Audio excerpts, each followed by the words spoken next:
Iniciamos su programa 7F Ecuador por más democracia. Nos habíamos quedado un poco dormidos, nos habían timado en el tiempo, pero no importa. Aquí, haciéndole frente a cualquier circunstancia y firmes al filo del cañón para darles noticias sobre las principales novedades que hoy circulan en la coyuntura nacional.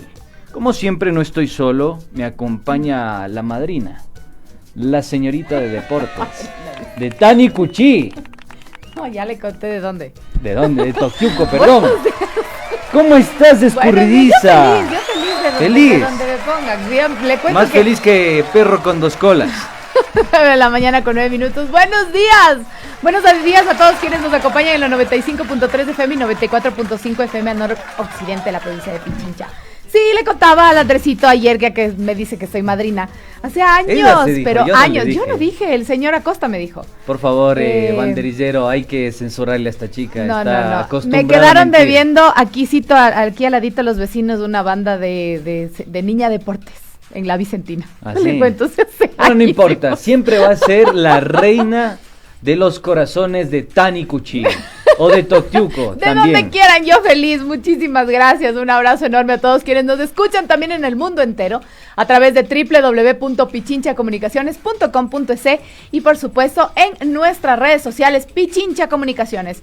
Si gusta seguirnos y por favor denos un like ahí en nuestro Twitter, @AndrésDuranEC y @Salomé1819 de la mañana con 10 minutos. Le veo con otro look el día de hoy al señor Andrés Durán, para quienes lo pueden ver en pantalla y quienes no, les cuento que está con camisa de... Con una camisa de Mashi. Tengo que decirlo, de Mashi.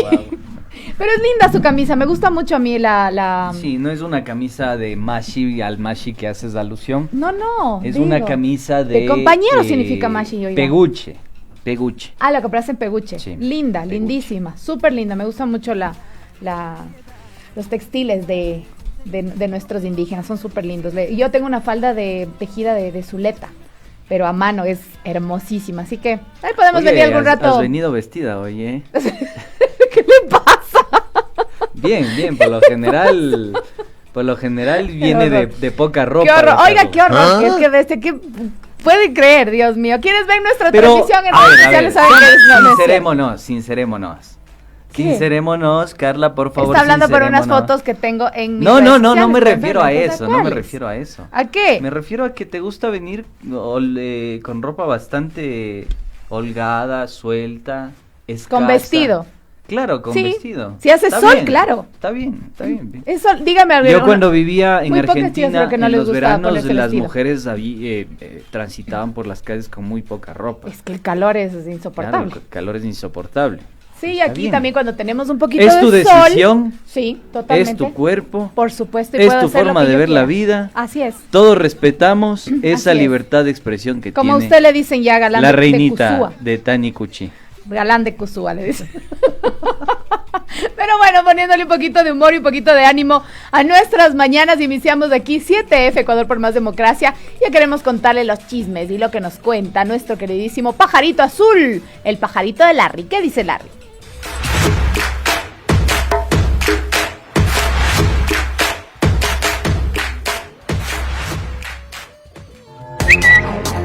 ¿Qué dice Larry?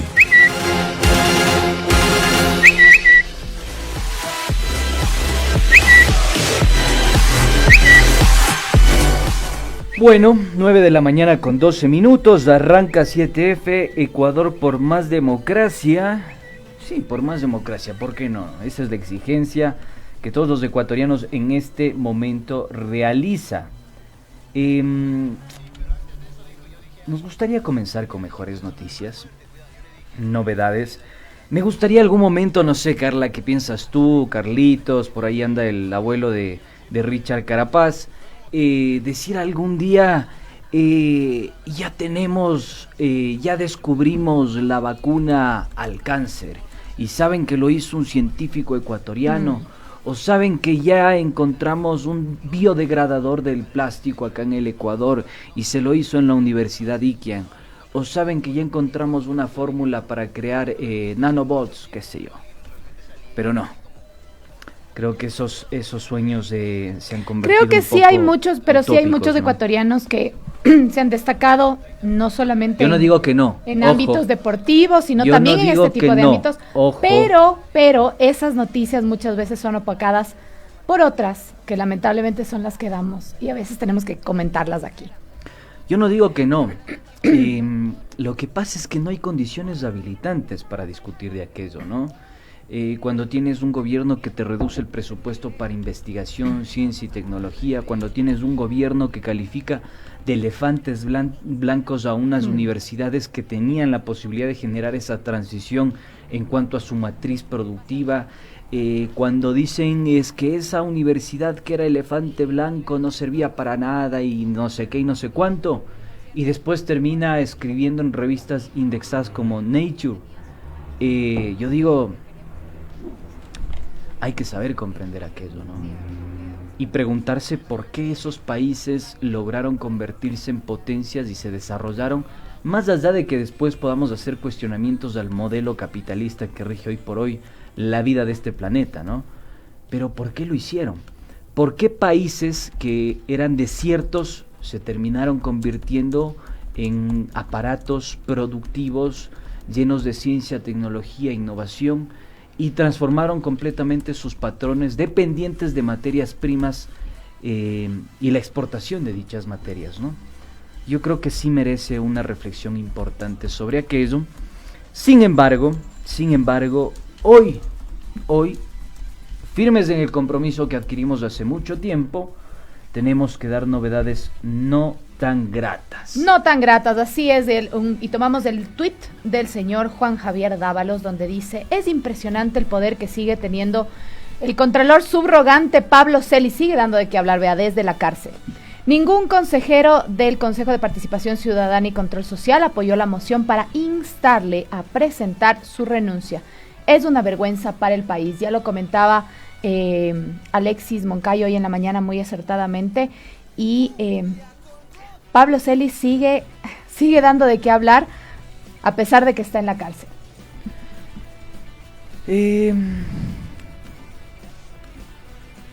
Algunas reflexiones en torno a esto. Yo considero que me parece que la mano viene por entender cuál ha sido la estructura institucional que ha regido estos últimos 3 años en el país.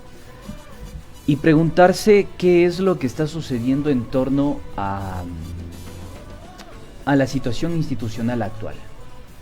Esos aparatos judiciales que en primera instancia intentaron ser reformados a partir de una consulta popular de 2018, terminaron convirtiéndose, digamos, en adláteres del poder de turno. ¿Por qué razón? Esto que comienza Carla con una intención de descorreizar las instituciones del Estado, termina convirtiéndose en un funcionalismo a estructuras y redes de corrupción, y creo que no hay que tener miedo al decirlo. En reiteradas ocasiones nosotros hemos revelado información sobre los principales sucesos en la institucionalidad de control social y de la justicia. Contraloría, Fiscalía y la propia función judicial. Y uno tiene que preguntarse por qué en casos que vincula a los exfuncionarios del exgobierno del expresidente Correa proceden ágilmente, y a situaciones que están vinculadas con casos o redes de corrupción no tienen la misma eficiencia ni agilidad. Algunos académicos han calificado como lawfare a este tema. Yo creo que este lawfare no alcanza para explicar lo que ha vivido el país en estos años, porque fíjate tú el caso de Brasil y Argentina. No hay una similitud con el caso ecuatoriano. Jorge Acosta en algún momento, cuando nos concedió una entrevista, dijo: el lawfare en otros países se detuvo. Eso le iba a decir, tiene un principio y un final con el personaje a quien se lo realiza. Sin embargo, aquí es como una cadena de sucesos y una cadena de cosas que continúan, ¿no? Pero en el Ecuador no se detuvo. Exacto. No se detuvo en el Ecuador y se llegó a tal punto que se pudo proscribir a Correa dentro de la papeleta, Digo, más allá de que usted tenga su corazoncito con Correa o no lo tenga, sea de izquierda o sea de derecha, sea agnóstico, sea católico, lo que usted guste ser, como usted se posicione, acá estamos tratando de abordar la materialidad de los sucesos, ¿ya? Entonces, somos objetivos en torno a esto. No nos estamos inventando, hay publicaciones ya indexadas hoy por hoy en la academia que revelan y dan cuenta de aquello. Entonces, retomo. Acá no se detuvo en el Ecuador. Los aparatos judiciales no se detuvieron, no dijeron, bueno, vamos a poner coto a esta situación. Efectivamente, hay una intentona de proscribir, pero esto no va a pasar. Como se sucedió en Argentina y en Brasil, con el juez Hornos que visitaba sistemáticamente a Mauricio Macri para acordar la judicialización de Cristina Fernández de Kirchner. O lo que sucedía con Lula da Silva con el juez Sergio Moro, que después terminó siendo ministro de Justicia, superministro de Justicia del señor Jair Bolsonaro. En el Ecuador no, nunca se detuvo. Entonces ahí viene a colación un concepto bastante interesante del propio comandante general de las Fuerzas Aéreas de los Estados Unidos, Charles Dunlap, que dice lo siguiente: no alcanza pues con el logro. Con esto no alcanza para explicar lo que vio el país. Carla, no alcanza. Estamos hablando de que el Ecuador vivió o transitó por métodos de guerra no convencionales. Métodos de guerra no convencionales. Y esto ha permitido tener hoy por hoy las instituciones de justicia y control capturadas por el poder de turno y también por poderes fácticos, ¿por qué no? Y para comentarles y cerrar este tema en este momento, la Corte Nacional de Justicia, hoy a las 12:30 del día, definirá si le dan medidas sustitutivas al señor Pablo Celi o lo ratifica en la prisión preventiva. Así que estaremos pendientes. Usted también esté pendiente de los noticieros de Punto Noticias en sus diferentes emisiones para contarle lo que suceda el día de hoy a las 12:30. Continuamos con nuestro queridísimo pajarito azul de Larry. Y ayer veíamos ya, vamos a ver también quienes nos acompañan en redes sociales, un video donde los choferes de volquetas se estacionaron a un costado de la Simón Bolívar en rechazo al incremento del precio del diésel. La subida del precio de la gasolina sigue siendo una noticia, no solo en redes sociales, sino obviamente también para el país, y continúa la medida, de hecho, de parte de los transportistas. Nos comentabas hoy en la mañana, Andrés, también que transportistas pesados también se plegaron al paro el día de ayer en Ambato, y al parecer se mantienen hasta el día de hoy. No hay una solución todavía. Tenemos transporte público aquí, al menos en la ciudad de Quito. ¿Sabes que a mí me llamó la atención? ¿Pero qué sucede con el transporte pesado? Sí. Me llamó la atención de que desde el Valle de los Chillos, no sé si el Carlos que está ahí en los controles confirma también, yo al venir para acá no vi buses en la avenida, no había un solo bus. Los únicos que estaban transitando eran los Bingala. Entonces, los Bingala, ni siquiera con Dorval pude ver en el camino. Y me llamó también muchísimo la atención que no había tráfico. Parecía un domingo por la madrugada. Sí, hoy no hay mucho tráfico en la ciudad.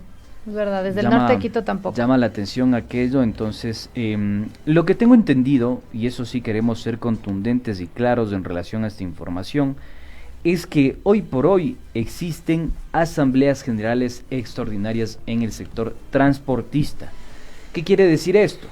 Que los transportistas seguramente a lo interno están definiendo cuál va a ser su postura en torno a este sistema de bandas de los combustibles que hoy rige con el gobierno del señor Moreno. Yo consulto a la amable audiencia. Ayer no pudo atender nuestro requerimiento el presidente de la Federación de Transportistas Pesados del Ecuador. Sin embargo, estuvimos conversando con Carlos de la Torre y yo considero que fue una interesante entrevista porque explicó bastante bien cómo funciona el tema de las bandas y cómo este subsidio eliminado ya puede terminar afectando muchísimo la dolarización en el Ecuador. A diferencia de Perú y Colombia, y yo le consultaba y le decía, pero Doc, nosotros tenemos la posibilidad de ir hacia ese modelo colombiano o peruano.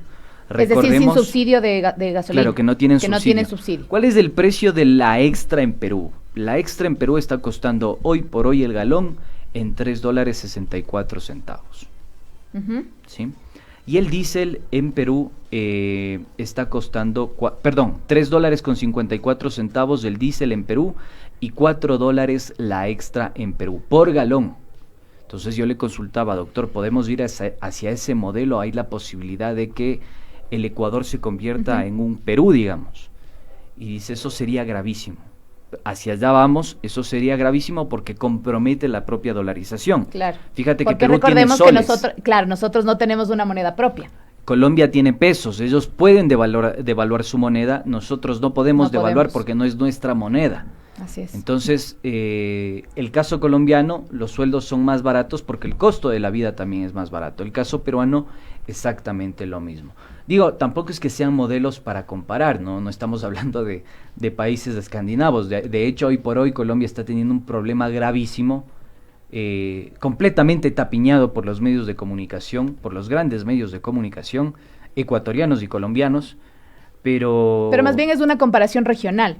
Es sí, una comparación de cómo vivimos los pueblos, sin embargo, con nosotros que tenemos, no tenemos una moneda propia, que eso agrava más la situación. Hacia ese modelo se puede ir, y si realmente no se soluciona esta situación, la propia dolarización puede peligrar, nos dijo el día de ayer el doctor Carlos de la Torre. Y a eso súmele también la cadena, ¿no? La cadena de distribución en la que impacta el retiro del subsidio. Yo ayer conversaba con algunos vecinos, con familiares, y ellos me decían, no, yo considero que, bueno, a la final si se sube el pan, hay que buscar otro producto. Está bien, o sea, la reflexión no va por ahí. Claro. La reflexión va por entender que este retiro del subsidio al combustible puede impactar en productos de primera necesidad y de consumo masivo. Hoy es el pan, y fíjate que no es del pan en sí mismo, sino las materias que permiten producir el pan. Pero también no es solamente el hecho de que, bueno, si sube el pan, dejemos de comer pan y comemos verde, como dicen por ahí. Pero no es solamente eso, Exacto. Es que en la cadena de distribución del pan hay muchos intermediarios que viven de ese producto. Están los panaderos, están los pasteleros, están las personas que hacen la distribución, están las mismas tiendas pequeñitas de los barrios. Entonces, todos ellos se ven afectados. No solamente es que yo dejo de comer pan para no engordar y listo, entonces mejor que suba para ya no comer, no, o como verde o como alguna otra cosa, sino que hay otra cadena de distribución que también se ve afectada con esto. Justo lo que hablábamos el día de ayer con el panadero de mi barrio y le decía, bueno, pero ya se ve afectado, él decía, para no afectar el precio del pan me toca hacerles más chiquitos, pero al hacer más chiquitos probablemente, y eso lo decía, vamos a comer bonitísimas, pero probablemente ya no le compren, porque claro, dicen, no, ya no voy allá porque el pan es más chiquito, me voy donde es más grande porque tal vez hacen con otro tipo de productos. Entonces, sí hay un montón de cosas que hay que tomar en cuenta, no solamente el hecho de dejemos de comprar el pan porque cuesta más. No, o sea, más allá de eso, más allá de si cuesta o no cuesta más, lo que hay que detenernos a meditar y analizar, a describir y a explicar, es justamente cómo afecta esta cadena de distribución. Entonces, si el impacto es hoy sobre el pan, el día de mañana puede ser sobre otros productos. Uh-huh. Nos ponía un ejemplo el presidente de la Federación de Transportistas Pesados, Luis Vizcaíno. Antes nos costaba un flete de Guayaquil a Quito $500, $600. Hoy nos está costando $1,200, $1,500. ¿Quién va a pagar eso? Es la pregunta. El consumidor final terminamos pagando todos nosotros. ¿Quién va a pagar eso? Quienes consumimos el producto. Ya. Entonces creo que por ahí viene un poco la reflexión, ¿no es cierto? Yo creo que, y esto no se trata, insisto, de ser correísta o anticorreísta, pero si usted me pregunta cuál fue la mejor medida del gobierno de Correa en términos de transformación del aparato productivo o incluso de proyección de un país a futuro, fue justamente trabajar sobre la matriz energética. Y en algún momento se empezó a discutir la posibilidad de empezar a importar carros que funcionen a base de energía eléctrica y poner los dispensadores de energía eléctrica para abastecer a esos automóviles. Para mí era una idea completamente viable, importantísima y que iba a transformar la matriz productiva del país. Lo de las cocinas de inducción también era una medida realmente muy interesante, porque en realidad el problema radica en la importación de gas licuado. Ahí realmente el país asume un costo importantísimo. Y después habría que hacer una especie de juego contable entre la distribución, la producción, la exportación de los combustibles que produce el país versus la importación de esos derivados. La misma constitución de una refinería, ¿no? Creo que son cosas que iban de alguna forma a permitir sortear esa matriz productiva dependiente de una materia que en el tiempo no era sustentable, que se iba a terminar. Y además que te deja estos graves problemas de contaminación ambiental, porque el justificativo del gobierno era ese, no sé si tú recuerdas. No sé si ustedes recuerdan, queridos oyentes, el justificativo del gobierno era, es que tenemos que proteger el medio ambiente, por eso retiramos el subsidio a los combustibles. Bueno, se retira el subsidio a los combustibles. ¿Y quién deja de usar el carro? Claro. O sea, no va por ahí.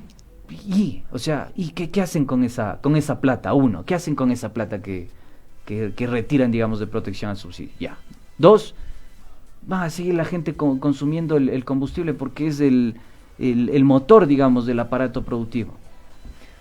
O sea, son esas propuestas gaznápiras, digo yo, que terminan de boicotear la propia economía, de sabotear el aparato productivo y sobre todo de implementar una dinámica de poder perjudicando a los que menos tienen. Y recordemos, Andrés, que también conversábamos en días anteriores de que ahora empiezan los señores transportistas justamente con estas movilizaciones, pero otros grupos sociales se irán uniendo y al parecer, no nos equivocamos, en el tuit oficial de la FEUE, de la Federación de Estudiantes Universitarios del Ecuador, anuncian ya una movilización en la Plaza Grande para el día de mañana, la FEUE Nacional, para el día de mañana, 14 de mayo a las 4 de la tarde, y ellos dicen, en las calles detendremos este paquetazo, sube la gasolina, suben los pasajes, sube el pan, el aceite, la mantequilla, entre otros, consumos de primera necesidad.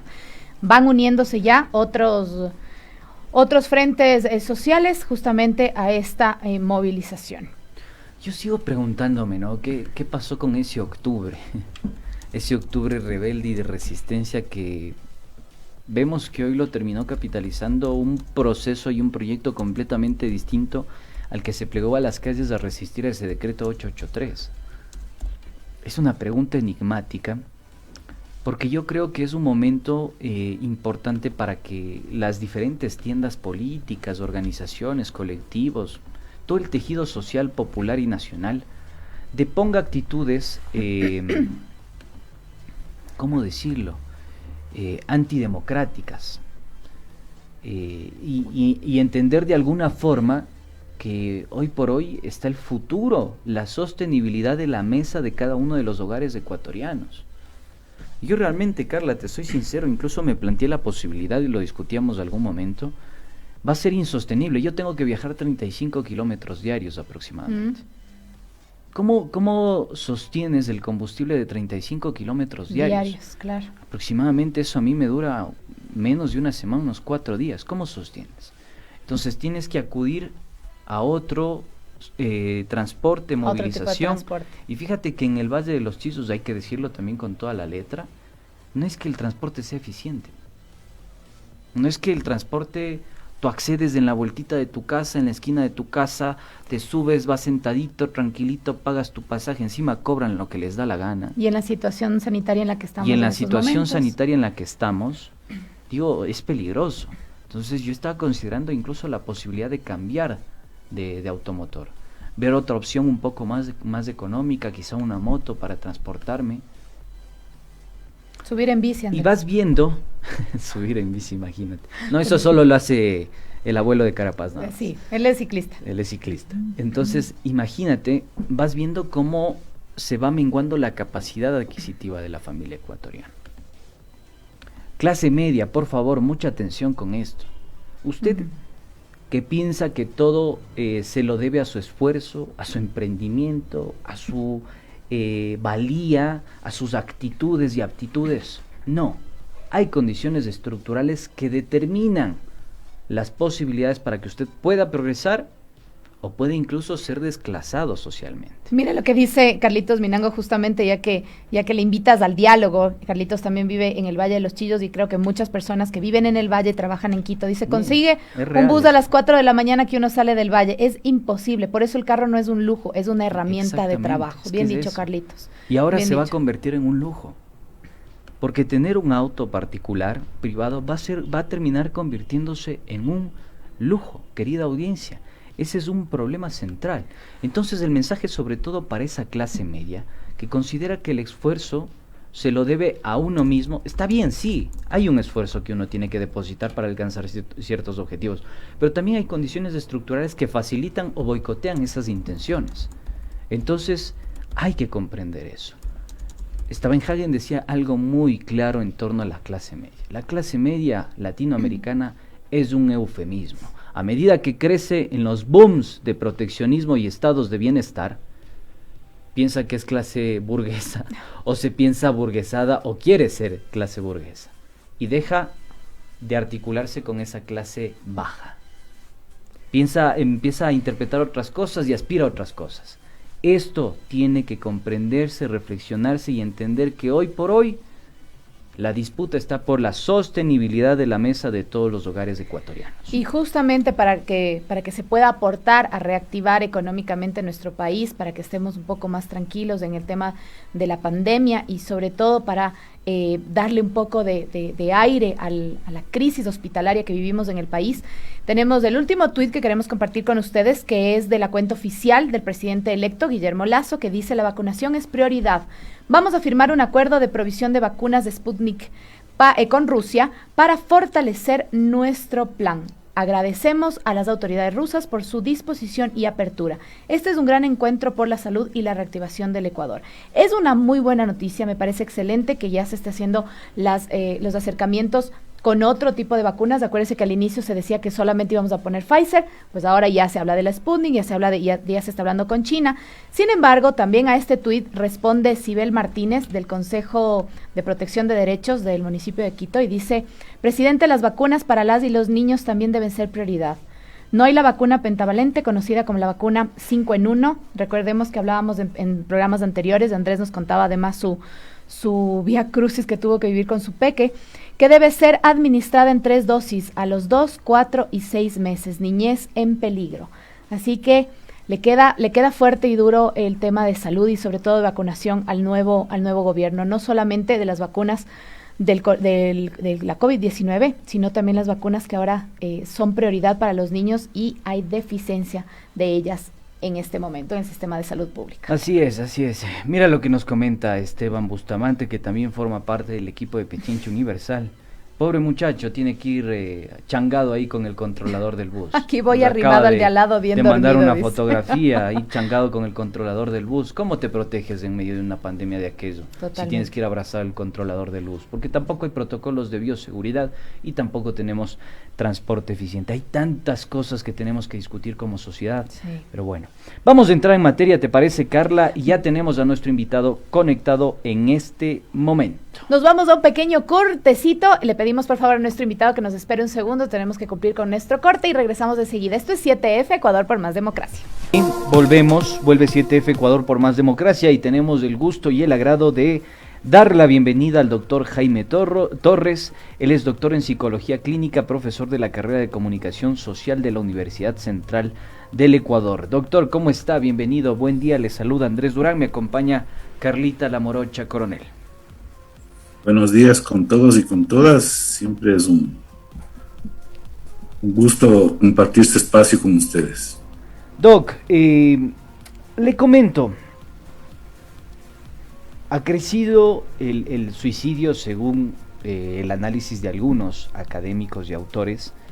Sin embargo, existe un subregistro. Yo estuve revisando por ahí algún paper indexado de la Universidad Andina Simón Bolívar y hasta el 2017 se registraban 1.200 suicidios. No sé si exista la posibilidad, usted dirá, pero hasta el año anterior solo se registraban en el año de pandemia 327 suicidios. No coinciden mucho las cifras, sin embargo es un problema, un fenómeno social también, ¿por qué no? que está siendo ocultado por el gobierno? ¿Cómo entenderlo, cómo interpretarlo y qué tenemos que hacer al respecto? Bueno, en realidad no es solamente desde por este año de- del encierro de la pandemia que estamos viviendo. Usualmente los gobiernos intentan no transparentar los datos de suicidio, porque es uno de los primeros trastornos, llamémoslo así, ¿no es cierto?, sociales, que devela qué es lo que está haciendo un régimen social o una forma de sociedad. Cuando se incrementan los números de suicidios, implica que algo no está operando bien en esa sociedad. Es decir, no hay proyecto de vida, la materialidad que es necesaria para la sobrevivencia y garantizar las relaciones no son las adecuadas, no son las pertinentes. Entonces, el síntoma vendría a ser el suicidio y por lo tanto interpela a la sociedad. Pues lo que han hecho es usualmente no relacionar las situaciones sociales que se viven con el suicidio y se patologiza al sujeto, al individuo, ¿sí? Entonces lo que se hace es separar el hecho de las circunstancias sociales, económicas, políticas que se viven, que son las que le conducen a la gente realmente a tomar una decisión de esa naturaleza, ¿eh? Es decir, si usted no tiene la materialidad, si usted no tiene una materialidad que le garantiza unas óptimas relaciones, no tiene una fuente de información que le permita sobrellevar la conflictividad, todo eso le conduce a un proceso, como Freud llamaba, de melancolía. Nosotros denominamos ahora depresión. Y la depresión es eso, finalmente no hay una posibilidad o probabilidad de comprender la situación que se vive y entramos en un proceso de deterioro psíquico subjetivo, de interpretar mi situación en el mundo. Entonces la única salida a mi tragedia es la muerte. No hay un problema, no es un problema moral de cobardía o no cobardía, como usualmente se intenta explicar, ¿no? O sea, hay una condición subjetiva y psíquica que no le permite a la persona encontrar una salida a la conflictividad existencial que ella está viviendo. Doctor, hablamos de que la próxima pandemia podría ser un problema de salud mental. Sin embargo, quienes más han estado en este trance de estrés, de ansiedad y obviamente por todo lo que han tenido que vivir, son los médicos, quienes están dentro del sistema de salud. Ya hemos visto incluso casos de médicos que han llegado también al suicidio. Durante este año, ¿qué hemos aprendido y cuáles son los retos que tiene en este momento el nuevo gobierno con el nuevo Ministerio de Salud? ¿Cuáles son las políticas que deberían tomar para proteger justamente a quienes más se ven afectados psicológica y emocionalmente, que son las personas que están dentro del sistema de salud? Médicos, paramédicos, enfermeras, auxiliares, incluso las personas de limpieza, administrativos, que han tenido que vivir esta pandemia y realmente es un problema bastante grave. Muchos de ellos incluso han tenido que mudarse. Sé que hay médicos que no han visto a su familia durante todo este año para poderlos cuidar, porque están obviamente siempre en contacto con el virus. ¿Cuáles son las políticas que debería tomar el nuevo ministerio? La primera cosa es que tenemos que entender que hay una sobresaturación del trabajo, ¿sí? En las áreas, ¿sí?, particularmente relacionadas con el COVID, y todas las áreas, no es solamente aquellas que están vinculadas a la situación de la pandemia. Y esta sobresaturación se da precisamente porque el Estado, y el poder gubernamental particularmente, lo que hizo es deteriorar el sistema de salud.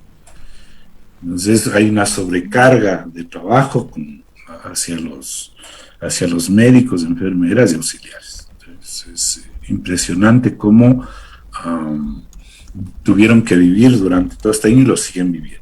Primer elemento. Segundo es que entra en cuestionamiento el campo de la representación de lo que significa la profesión. En este caso, el médico o la medicina está relacionada con la defensa de la vida, ¿sí? Y en las circunstancias en las que vivieron muchos de los médicos, es decir, no solamente por la saturación del trabajo, sin insumos, no hubo medicinas, el Estado disminuyó la cuestión de los recursos, es decir, no sé si llamarle así, sin caer en una cuestión peyorativa, pero finalmente su trabajo se volvió un trabajo artesanal, tenían que resolver las cosas con lo que tenían, ¿sí? Esa es una de las cosas que nadie quiere decir, pero que es una de las causas finalmente para que se produzca la sobresaturación. Es decir, esta interpelación frente al campo de la representación. Entonces, mirar cómo los pacientes mueren porque no hay los insumos, porque no hay las tecnologías, ¿sí? Interpela el sentido, digamos, de mi profesión. Y obviamente esta circunstancia hace que entre en el campo del remordimiento. El remordimiento implicaría el tema de la culpa, y la culpa lo que hace es censurar o autocensurar al sujeto. Y obviamente asumir estrictamente el rol del trabajo sin que se le permita a muchos de ellos mantener, digamos, el contacto con su familia, obviamente por las razones que conocemos, ¿sí? Entonces, todas esas circunstancias lo que hicieron es finalmente atenuar, digamos, el trabajo de los médicos, enfermeras y auxiliares y producir voy a hablar en términos más populares, es decir, les dio el bajón, ¿sí? Les dio el bajón. Y obviamente no lograron muchos de ellos recuperarse anímicamente, ¿sí? Frente a la circunstancia de la muerte, no poder cumplir con el rol, con unas condiciones totalmente adversas, ¿cómo no se va a deprimir la gente? Ahora, ¿qué es lo que tiene que hacer el Estado? La primera cosa es que tiene que volver a rehacer el sistema de salud, recontratar los médicos, recontratar a las enfermeras, a los auxiliares que fueron despedidos. Ese es un primer elemento. Incrementar el tema del presupuesto, no quitarle. ¿Cómo le va a quitar el presupuesto en plena pandemia? O sea, esa es una cosa de locos. Ahí sí, hablemos de verdaderamente locos en tal caso. Claro, o sea, realmente es una cosa de locos. Los gobiernos de derecha en América Latina son los causantes realmente de la tragedia que nosotros estamos viendo. Oiga, Doc, porque la derecha neoliberal lo que ha hecho es simplemente esto, o sea, es quitarle los recursos, ¿sí?, al sistema de salud. O sea, eso es inadmisible, eso es un crimen, ¿sí? Doctor, sin embargo, no escuchamos nosotros análisis de esa naturaleza. Es la primera cosa que hay que hacer. Ahora, yo dudo que el próximo gobierno realmente vaya a hacer eso. De lo que yo tengo entendido y de lo que he revisado en el tema de salud, el próximo gobierno lo que va a hacer es privatizar la salud. ¿Sí? Y eso nos pone en jaque, mayor desventaja. Dice, mira el sistema de salud privado lo que está haciendo, ¿sí? La cantidad de dinero que le pide a la gente para ser atendida. O sea, eso es un abuso, ¿sí? Y el gobierno no ha hecho absolutamente nada por obvias razones. ¿Por qué? Porque él en su imaginario está el tema de las estrategias de neoliberalización de todos los campos sociales, las instituciones, los servicios, y obviamente no va a entrar en un proceso de regulación del comportamiento del sistema de salud privado, ¿sí? Que hay unos completos abusos. ¿Cómo le pueden pedirle a la gente 20,000, 30,000 dólares de garantía para ser atendidos? Es decir, ahí prima el capital, no prima el sentido de la vida. Es un sistema de salud Doctor, necrofílico. sobre esto que usted plantea, alguna vez tuvimos la oportunidad de charlarlo en una entrevista personal. Dicho sea de paso, ya está listo el documental. Esperemos que en el transcurso de esta semana, de la próxima semana, ya lo podamos publicar. Y usted tenía una hipótesis que ya la fuimos despejando a medida que hicimos la investigación, porque accedimos a fuentes, testimonios protegidas, gente cercana a los tras bastidores del poder, y planteaba una sociopatía institucionalizada. ¿Hasta qué punto llega esa sociopatía institucionalizada, tomando en cuenta que hay un comportamiento compulsivo por la mentira, por el engaño, la manipulación, una falta de empatía con el dolor de los ecuatorianos? A esto agreguemos incluso la violencia intrafamiliar que viene subyacente a todo este problema que se ha desarrollado a partir de la pandemia, específicamente del pico de la pandemia, ¿no? Digamos, no tomemos en cuenta tanto los tiempos más amplios, pero sí en este pico de la pandemia, donde también se vio los ataúdes de cartón a la gente más pobre, falta de dignidad y completa miseria por parte de el poder gubernamental ejerciéndose, y por otro lado también la gente sintiendo ese ejercicio del poder gubernamental. ¿Qué nos puede decir al respecto? Las muertes que tienen que cargar ellos, ¿no es cierto? Y hay que decirlo con mucha claridad. Han sumado una catástrofe sin precedentes en América Latina. Y vamos a observar que donde la derecha ha gobernado y gobierna son los países donde mayor tragedia se ha causado. ¿Sí? Tenemos Brasil, Colombia, ¿sí? Y en el caso de Ecuador no es la excepción. En el caso del Perú, otro tanto. Entonces, esos países donde la forma de gobierno neoliberal es el que se instala, es el que más ha causado este dolor. Y se van a ir en la más grande de las impunidades, porque nadie va a censurar o a pedirles al menos que expliquen por qué este deterioro de los sistemas de salud, ¿sí? Que es la causa particular y específica de la cantidad de muertos. Entonces no hay ahí una empatía. O sea, esa es la característica de la sociopatía, ¿sí? No tiene y no se inmuta, ¿sí? Hay una inmutabilidad afectiva frente al dolor del otro. ¿Sí? Vimos cómo un sector privilegiado de clase fue el primero que fue atendido para la vacunación. O sea, eso es reeditar ahí, ¿no es cierto?, la importancia de una sociedad de clase, a pesar de que mucha gente no quiere decir eso. Yo sí lo puedo decir. Donde hay una clase privilegiada, que es el empresariado, ¿sí? El empresariado también ligado a los medios de comunicación. Vimos cómo varios comunicadores que ahora llenan de flores, ¿no es cierto?, al personaje central de esta trama, que es el presidente Lenín Moreno, ¿sí?, con unas loas en ese encuentro para hablar de la democracia en Miami, como que ha sido el mejor presidente de América Latina y del país. O sea, eso me parece una vergüenza. Yo ayer escribí un artículo de opinión, ¿sí?, sobre la santificación de la tiranía.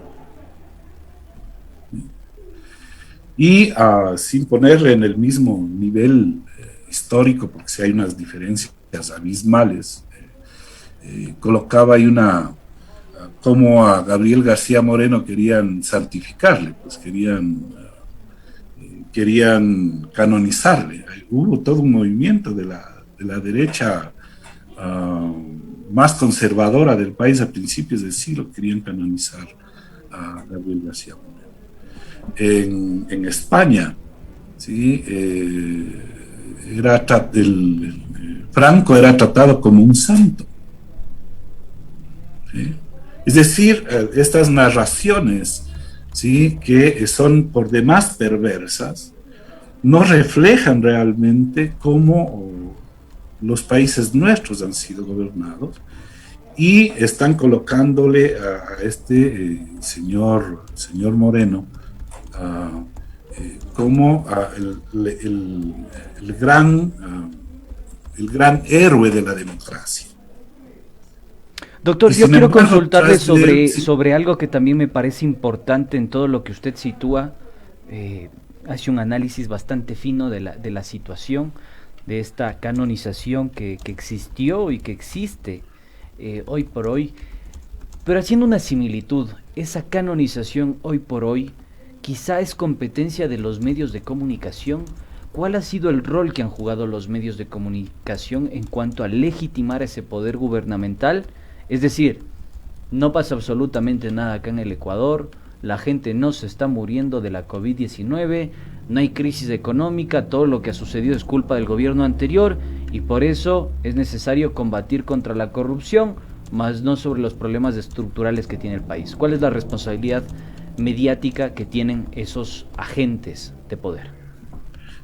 A ver, la primera cosa es que ya no se llama malignidad, ¿no es cierto? Ahora se llama corrupción. Ese es el mal que existía en la época donde las religiosidades eran las que marcaban, digamos, la forma de entender las sociedades. Entonces era el demonio, Belcebú, Satanás, ese era el mal que circulaba en el mundo. Ahora se llama corrupción. O sea, sigue siendo un pensamiento, lo llamamos nosotros en filosofía, un pensamiento metafísico, es abstracto. La corrupción es como que fuera una especie de fantasma que recorre el mundo, así, y que va tocando a los sujetos. La corrupción surge de la relación privado-estatal. ¿Sí? En eso hay que ser bien claros. La corrupción emerge en los procesos privados estatales, porque son los grupos dominantes los que tienen intereses corporativos de los recursos del Estado. Ahí se construye la cuestión de... Entonces, por ejemplo, querer privatizar el seguro social es un crimen. ¿Pero por qué? Porque ahí hay gran cantidad de dinero. ¿Sí? Ya le pasó a Chile. Y es una de las causas para que el pueblo chileno esté reclamando una seguridad social distinta, diferente, porque en la pandemia agudizó la cuestión de la crisis de las personas que no podían hacer uso de esos dineros para mínimamente sobrevivir. Es decir, no hay solidaridad por parte del poder, no hay humanidad, no existe una humanidad. Esa es la sociopatología del poder. El poder se interesa por sí mismo, es autorreferencial. La construcción de los enemigos, ¿no es cierto? Entonces, ¿qué hacen? Blanquear la corrupción. ¿Sí? Es un exceso de transparencia, entonces comienzan a buscar al funcionario, ¿no es cierto? Al funcionario que tiene muy poco, ¿cómo sería? Poco poder real en la institución y a él le destituyen. ¿Sí? Le llama la atención el presidente a alguien que subió y después ya le pidió que deje el cargo porque subió los intereses para los hipotecarios. ¿Sí? Entonces, ¿qué es lo que hace el poder? El poder lo que hace es desmenuzar, encontrar al funcionario supuestamente corrupto, ¿sí? Y ahí mostrarnos la corrupción, en eso. ¿Sí? Entonces ahí lo que hace es desacreditar lo público. Y psíquicamente eso hace que nosotros pensemos que lo público es de por sí, por naturaleza, corrupto. ¿Sí? Es un efecto psicosocial, es un efecto en el imaginario. Y lo hacen muy bien, porque los medios de comunicación, primero lo que hacen es no decir absolutamente nada. Es el silencio sobre el hecho particular, en este caso para mí de la muerte, en este caso de los muertos que estuvieron en la calle de los muertos, ¿sí? Por suicidio de los muertos, por otras enfermedades que no fueron atendidos a tiempo, por este colapso del sistema de salud. ¿Sí? Entonces los medios de comunicación son el lugar, ¿sí?, en el que se construye ¿sí?, la imagen santificada de este sujeto. ¿Por qué? Porque los medios de comunicación tampoco es que son unas instituciones naturales, ¿no? Los medios de comunicación, ¿sí?, se configuran con personas que tienen intereses corporativos, que tienen intereses económicos, ¿sí? Y los periodistas son, en este caso, muchos de ellos, dueños, socios de estos medios de comunicación, y son ahora, como decía por ahí, no recuerdo el nombre de una argentina, ¿sí?, son los intelectuales orgánicos de la derecha, son los que piensan, ¿sí?, las estrategias. Entonces, cuando uno habla de los medios de comunicación, no es que está hablando de una cuestión santificada, no es la iglesia. De acuerdo. ¿Sí? Doctor, Pues nos hablar de quedamos... los medios de comunicación sería eso ahora. Tendríamos que hablar en otro programa para conversar todo ese tema porque es bastante extenso. Estimado doctor Torres, muchísimas gracias por estar aquí con nosotros. Como sabe, siempre se nos queda cortito el tiempo y es un gusto siempre conversar con usted. Es muy interesante. Así que muchísimas gracias, un buen día y gracias por estar con nosotros. Ya, gracias a ustedes. Gracias, doctor. Buen doctor día. Jaime Torres, nos escuchamos y nos vemos el día de mañana, Andrés y amigos. Interesante, yo me quedo con esto. Sí, nos quedamos ahí. La sociopatología del poder piensa solo en sí mismo, es autorreferencial. Qué interesante. Eso hay que tomarlo en cuenta para no votar o no terminar votando o no dar nuestro voto y nuestro sufragio a los que terminan siendo verdugos de nuestro bienestar. Muchas gracias. Un abrazo grande también hasta Chile, que nos están viendo y en este momento también nos comentan sobre la situación de ese hermano país. Nos escuchamos y nos vemos el día de mañana. Esto es 7F Ecuador por más democracia. Hasta mañana. Adiós. See you late.